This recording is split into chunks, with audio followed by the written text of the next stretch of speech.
You've been dispatched to a 65-year-old male unwitnessed collapse at a residential address. Okay, so before we get to the scene, just going to say that we're wearing our personal protection equipment. So we've got our gloves, goggles, and we're also both wearing the correct footwear. We've also got all our necessary equipment. So just thinking about access and egress to the patient and the scene, thinking about the conditions we're working in, how much space we have to work in. Also thinking about potential hazards to me, my patient and my crew partner. So dogs without leads on, or other pets, or any other thing that could affect or harm me and my patient and my crew partner. Just keeping that in the back of my mind before we enter, as well as the transport time to hospital as well. Michelle, you ready to enter? Yeah. Cool. So going in. Hello, hello, can you hear me? Hello? Okay, so he's not responding to my voice. Just going to inflict some pain. Hello, sir, can you hear me? No response to my pain either. So doing the head tilt chin lift just to check for any obstruction. No obstruction. Michelle, could you turn the defib on, put it in manual mode and attach the defib pads. So we'll look listening and feeling for 10 seconds. Just looking for the rise and fall of the chest. Alright, so he's not breathing, Michelle. I'm going to start chest compression. Could you please call for backup confirming an R49 and charge the monitor up, please. AT1 to comms. Requesting an R50 for a confirmed R49. And get ready to shock just in case, Michelle. Okay.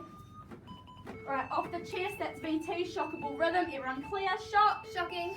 Back on the chest. Could you now please put a towel under his head? That shot was delivered at 31 seconds. So we'll next assess at 2 minutes 31. So Michelle, put a size 4 LMA in. Make sure you attach the capnography and attach the oxygen at 15 litres.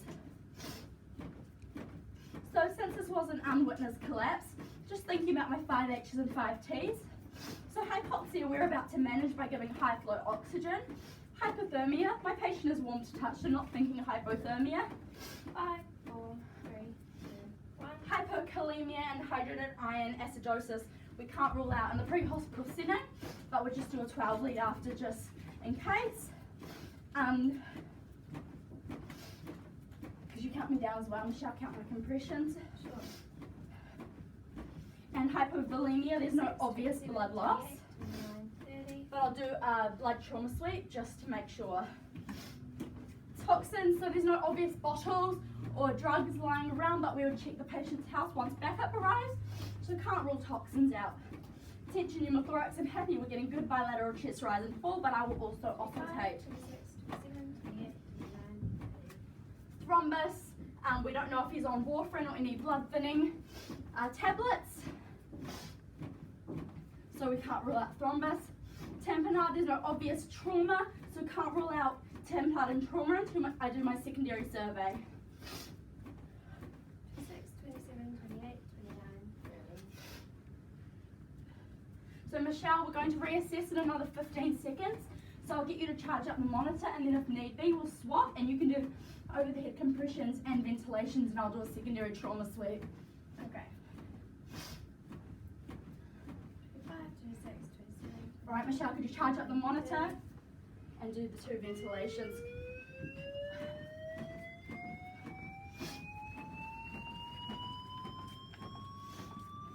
All right, get ready to shock. We're off the patient. That's VF. That's shock or rhythm shock. Everyone clear? Shocking. And on the back on the chest. So that shock was delivered at 2 minutes 50. So we'll next assess at 4 minutes 50. And I'll get you to ventilate as well, Michelle, at a rate of 30 to 2. So doing my secondary trauma sweep, checking for any blood, no obvious blood or deformities, checking the arm, no blood or deformities, checking the other arm, no blood or deformities, checking the chest, working around Michelle, no obvious deformities, checking the pelvis, no hardening or guarding, checking down the legs, no blood or deformities, feet, no blood or deformities. So I'm not thinking hypovolemia trauma.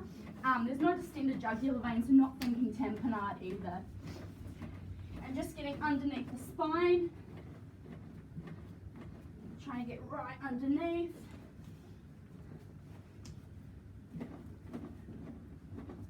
And there's no obvious blood that I can see on my gloves and no obvious deformities. So I'm happy with that. Michelle, count me in, and I will 21, 22, we'll go on the next round. We just keep going. So we're going to next assess in another 20 seconds, Michelle.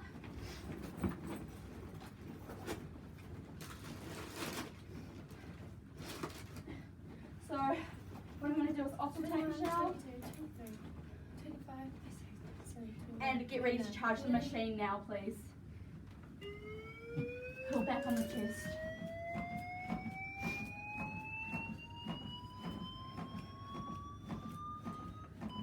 Alright, off the sheet, off the patient, that's asystole, non-shockable rhythm. Dump it, Michelle, Done. and back on the chest. So we assess at 4 minutes 45, so we're next going to assess at 6 minutes 45. So now we're just going to wait for backup to arrive. We'll reassess when they get here, and we'll reassess another 2 minutes. We'll keep doing our ratio of 30 to 2, swapping over.